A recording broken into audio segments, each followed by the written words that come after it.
ugradite, da uradite nešto dobro što će učiniti drugog sretnim i što bi njemu moglo biti korisno. I prihvatajte od drugih isto tako u suprotnom pravcu. Svi mi možemo nešto da damo, svi mi možemo da pomognemo na različite načine, ali je vrlo bitno da se približimo i da dajemo jednim drugima povjerenje. To je nešto što je zaista najbitnije i ja hoću da kažem, pogotovo o vama mladim, koliko ja vidim, ima vas dosta mladih ovdje, da pokušate pomoći licima sa nekim funkcionalnim nedostatkom, bez obzira koje vrste, da se oni lakše integrišu u društvo, ne da to radite iz humanitarnih razloga, nego da shvatite i da prihvatite takve ljude kao takve, jel tako, i onda će biti mnogo lakše i njima i vama. A ja samo sa moje tačke gledišta mogu da vam kažem da kontakt dodirom ne ostavlja nikoga ravnodušnim.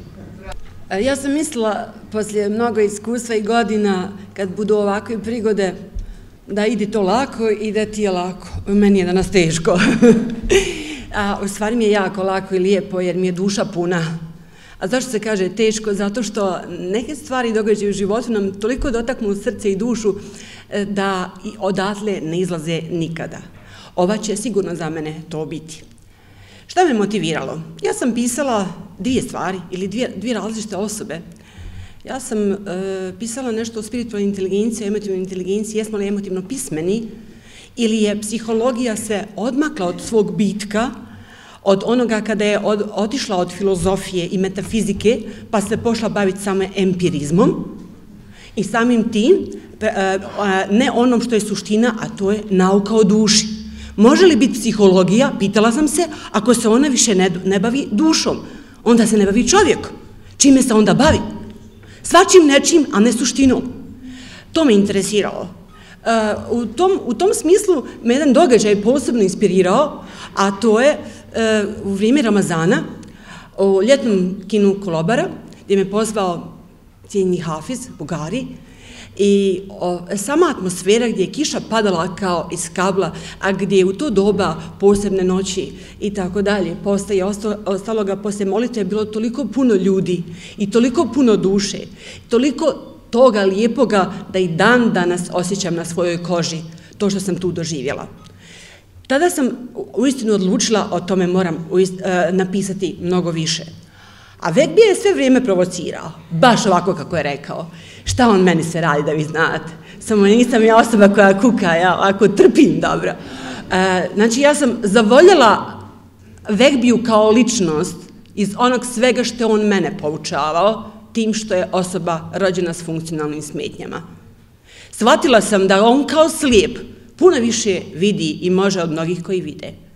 Shvatila sam da iako predajem od rata specijalnu pedagogiju, da jako malo sam ipak znala stvari koje praktično mogu da osjetim i vidim radeći s Vegbijom.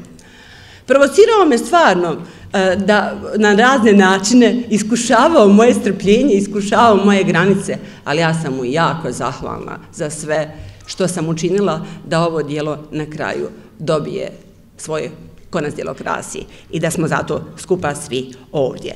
Znači, u prvom dijelu knjige se bavim emocijama, spiritualnom, emotivnom, kognitivnom i tjelesnom inteligencijom. Reći ćete, pa ništa posebno novo. Jest, zato što nikad ih ne promatramo zajedno, a mi smo jedno.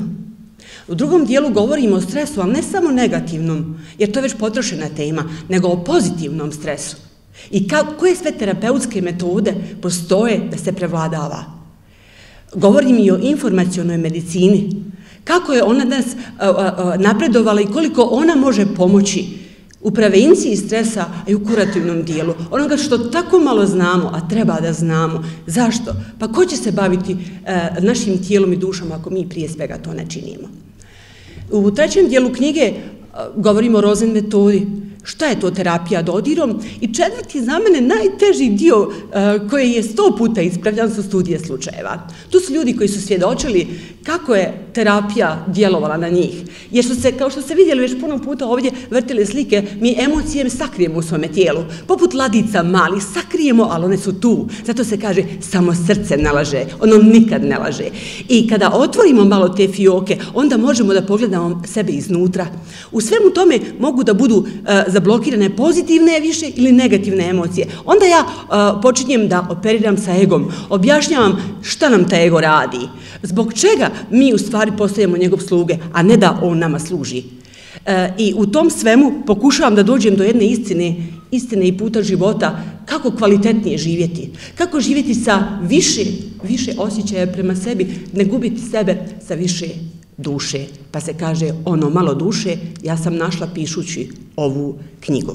Knjiga Putokazi za bolji život, upoznavanje sebe i drugih, predstavlja izvorni rukopis koji spaja teoriju i praksu i pokazuje koliko naše emocije utiču na naše zdravlje. Knjiga je svojevrstan putokaz za bolji i sretniji život i zasigurno je vrijedi imati u vlastitoj biblioteci.